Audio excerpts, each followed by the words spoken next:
যমুনার সামনে এনসিপির নেতৃত্ব তাদেরকে সিটি কর্পোরেশন ঠান্ডা পানি দিয়ে পরিবেশটা ঠান্ডা করলো, ওয়াসা প্যাকেটজাত পানি খাওয়ালো, জগন্নাথ বিশ্ববিদ্যালয় আমি জল কামান দিয়ে মারা হলো।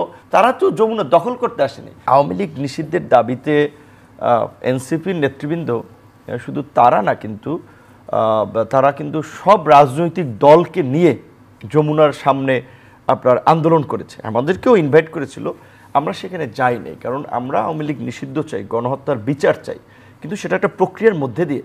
কিংবা এখানে আমরা ধরেন এখানে যেভাবে একটা পোট্রে করা হচ্ছে, এটা একটা ইসলামিস্টদের আন্দোলন, বা বিশেষ করে এনসিপির ছাত্র নেতৃবৃন্দ তারা তাদের কিছু বিতর্কিত কার্যক্রমে তারা একটা ইমেজ ক্রাইসিসে পড়েছিল।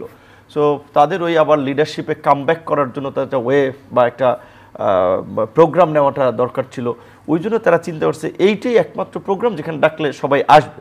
তো বিএনপি সহ আমার জানার মধ্যে সব দলকেই ডেকেছিল, শুধুমাত্র ইসলামিক কয়েকটি দল ব্যতীত অন্য দলগুলো যায় নাই, কারণ তাদের কিছু চিন্তাভাবনা হঠকারিতা আছে, তাদের ডেডিকেশন আছে, স্যাক্রিফাইস আছে, কিন্তু কিছু হঠকারী কার্যক্রম যেটা দেশকে একটা বিপদে ফেলতে পারে, বা তাদের এই কর্মকাণ্ডে দেখা যায় অনেক সময় তারা স্থির থাকে না।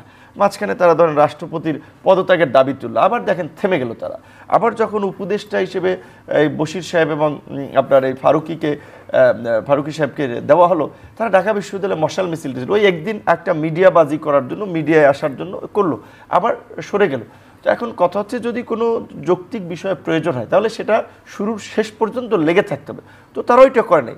তো এইটা আমাদের কাছে দৃশ্যমান যে তাদের রাজনীতিটা দাঁড় করানোর জন্য মাঝে মাঝে তারা হাইপ তুলে বিভিন্ন ইস্যুতে। তো সেই ক্ষেত্রে আমাদের কাছে এই বিচার দাবিতে যে যমুনার সামনে, আমরা কেন যমুনার সামনে যাবো? এখন ধরেন বিএনপির মতো একটা দল, তারা ঢাকায় প্রোগ্রাম দিলে অন্তত 8-10 লাখ লোক ইজিলি হয়ে যাবে। তাই বিএনপি কি যমুনা ঘেরাও করবে? বিএনপি একটা দায়িত্বশীল দল, তো আমি কি এটা করব? তো আমার কাছে মনে হচ্ছে এই সরকারকে তো আমরা বললে আমাদের দাবি তো স্কিপ করার সুযোগ নেই। আমরা আগে আলাপ আলোচনা, প্রথমে দাবি দিব, তাদেরকে আলাপ করব, হালকা চাপ দেবো, না হলে চূড়ান্ত চাপ দেবো। তো আমি তো এই যমুনার সামনে ওখানে যাবো না।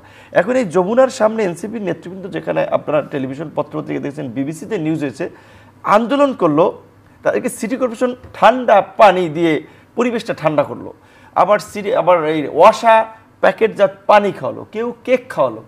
আজকে জগন্নাথ বিশ্ববিদ্যালয় আমি খুবই এটা ভাষায় প্রকাশ করার মতো না, আসলে আমি মানসিকভাবে খুব কষ্ট পেয়েছি এটা দেখে। কয়েকজন শিক্ষক, এমনকি শিক্ষক সমিতির নেতারা, কারণ ওই যে আমরা এখনকার শিক্ষকদের অনেকদিন ধরে যে শিক্ষক আমরা পাচ্ছি না ছাত্র বান্ধব, সেটা জগন্নাথ বিশ্ববিদ্যালয়ের ছাত্ররা আগে থেকে ঘোষণা দিয়েছে যে যৌক্তিক দাবি যে তাদের আবাসনের সুযোগ সুবিধা নিশ্চিত করা, এবং আবাসন নিশ্চিত না হওয়া পর্যন্ত তারা বলছে যে 70% তাদেরকে একটা আবাসন ভাতা দেওয়া, যৌক্তিক দাবি, হয়তো সরকার কম বেশি দিতে পারে।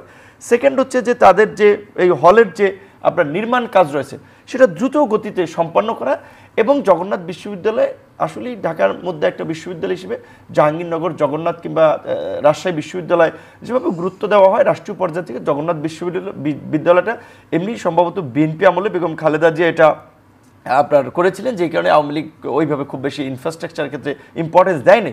তো তারা এই জন্য বলছে যে এটা রাজনৈতিক কারণে তারা একটা বৈষম্যের শিকার, এই দাবিগুলো তারা পূরণের দাবিতে আন্দোলন করছিল। তারা তো যমুনা দখল করতে আসেনি, তারা তো জগন্নাথ থেকে একজন উপদেষ্টা করতে হবে এই দাবি নিয়ে আসেনি। তো এইভাবে তাদের সাথে ট্রিটমেন্ট করা হলো, আপনার জল কামান দিয়ে মারা হলো, এই লাঠি দিয়ে। একটা ছেলে সাংবাদিক, তার এই যে আপনার এই এখানে আপনার হাড় ভেঙে গেছে। আমাদের কয়েকজন ছাত্রনেতারা আমাদেরকে ফোন করে জানিয়েছে 100-র উপরে আহত, এবং সবচেয়ে শিক্ষকদেরকে আপনার চ্যাংদোলা করে দেখলাম একজন শিক্ষককে নিয়ে যাচ্ছে। নাসির উদ্দিন স্যার জগন্নাথ বিশ্ববিদ্যালয়ে 2018 সালে কোটা সংস্কার আন্দোলন পুরো আপনার বুক ঝাঁঝরা হয়ে গেছে গুলিতে, স্যারকে দেখলাম যেভাবে পেটাচ্ছে।